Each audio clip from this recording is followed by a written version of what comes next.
Здравствуйте, уважаемые телезрители! В студии Арифа Кабба мы вновь собрали для вас самые важные события и тенденции вокруг Абхазии. Все, что актуально на данный момент, что касается нас прямо или косвенно, или влияет на имидж республики. Итак, начнем.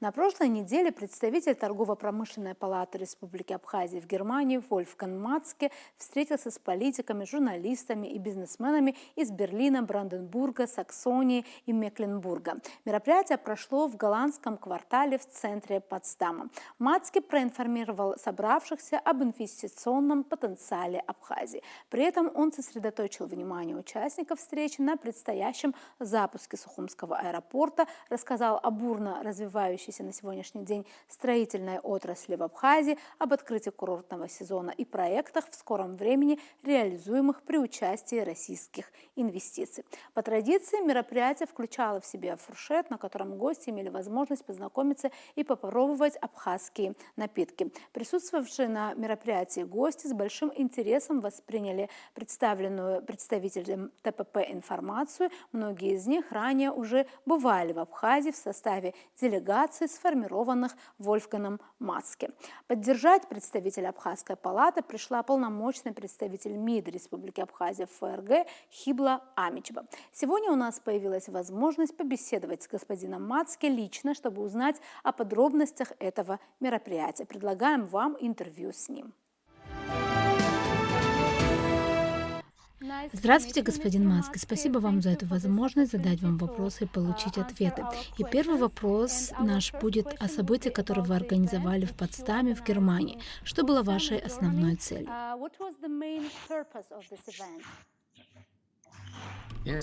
Здравствуйте. Да, действительно, мы как представители Торгово-промышленной палаты Абхазии, и я, в частности, как представитель, организовали вместе с нашим клиентом Асканией, хорошо известной фирмой по производству часов в Берлине.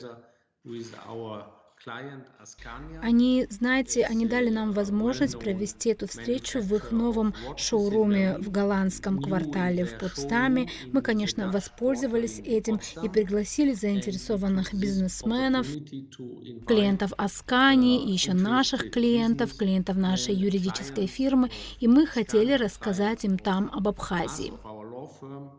Насколько мне известно, официальный представитель МИД Абхазии в Германии Хибла Амичба и ее друзья также ранее занимались организацией подобных встреч и мероприятий. В чем тогда разница, и были ли вы сами на таких встречах, присутствовали ли вы там?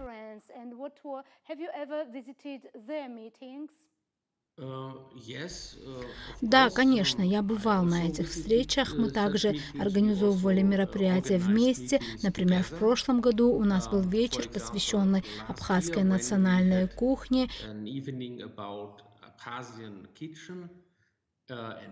И, в общем, абхазской культуре, и нам огромную поддержку оказала госпожа Амичба и две абхазские дамы, которые приготовили потрясающие блюда национальной кухни. То есть мы, конечно, работали вместе в этом направлении. Но моя основная миссия – это представитель ТПП Абхазии, и это другая направленность. Да, конечно, и как я понимаю, на этой встрече больше говорили, и в целом она была посвящена экономике и также инвестиционному потенциалу Абхазии. Какие вопросы обсуждались в частности?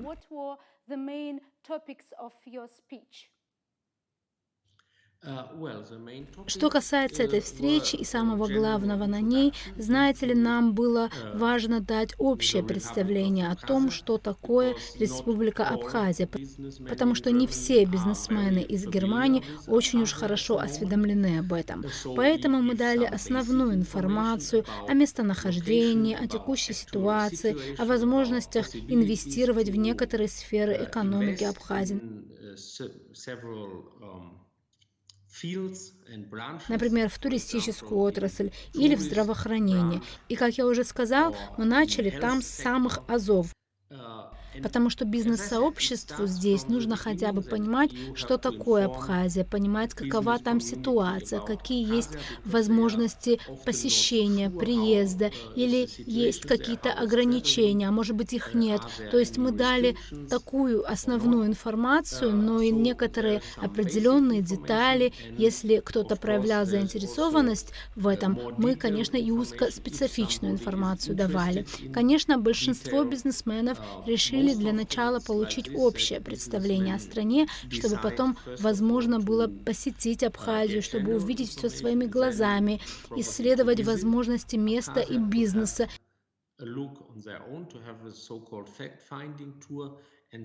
И только потом можно будет говорить о каких-то конкретных шагах. И, кстати, мы бывали в Абхазии, были там месяц назад, например, в начале мая. Какова была реакция, какие вы получили отзывы или вопросы от аудитории бизнесменов, которых вы собрали? Что касается реакции, кто-то был заинтересован в получении более детальной информации. Я, например, раздал им брошюры, которые издает ТПП. Также они спрашивали, когда мы собираемся в Абхазию в следующий раз и возможно ли им присоединиться к нашей деловой поездке.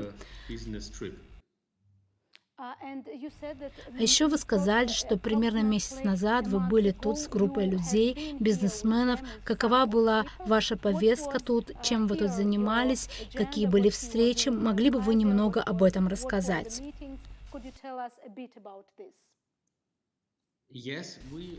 Да, мы посетили Абхазию в первую неделю мая в этом году по приглашению торгово-промышленной палаты. У нас была очень насыщенная программа. И, конечно, мы встречались с президентом ТПП Тамилой Мирцхулава. Также нас принимал мэр Сухума, господин Эшба. Также мы были приглашены на конные скачки в Дурипши.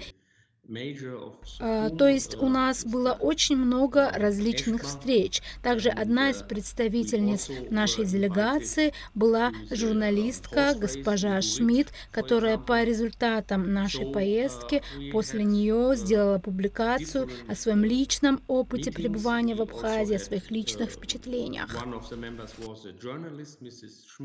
То есть, как вы поняли, у нас были различные интересы, много бизнесменов в делегации, в нашей компании. Хочу сказать, что у нас была в каком-то смысле очень насыщенная повестка.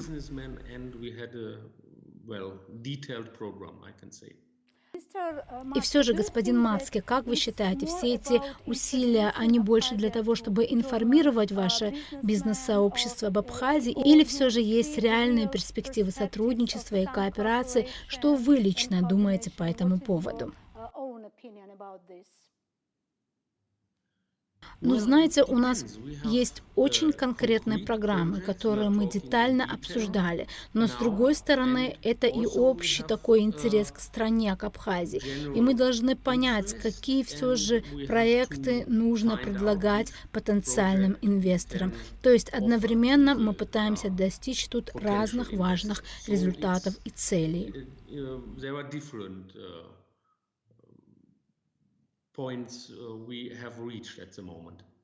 Благодарим вас за то, что смогли найти для нас время и ответить на наши вопросы.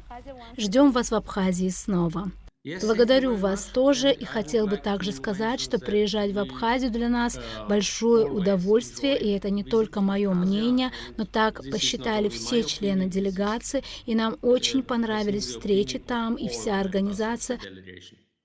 Вы знаете, это все требует времени, иногда больше, чем хочется, чтобы осуществить конкретный план и бизнес-проект. Но мы работаем в этом направлении, и благодарю вас еще раз за это интервью.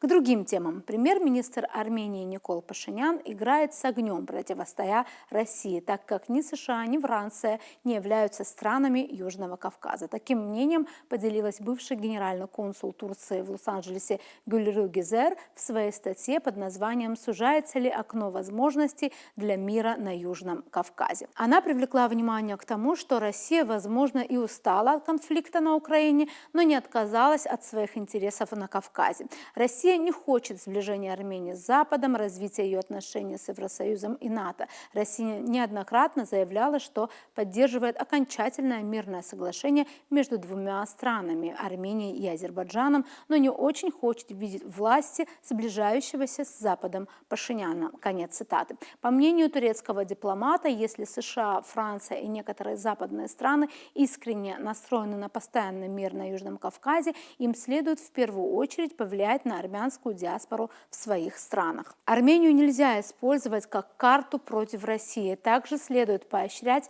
прямые контакты между Баку и Ереваном, пишет Гизер.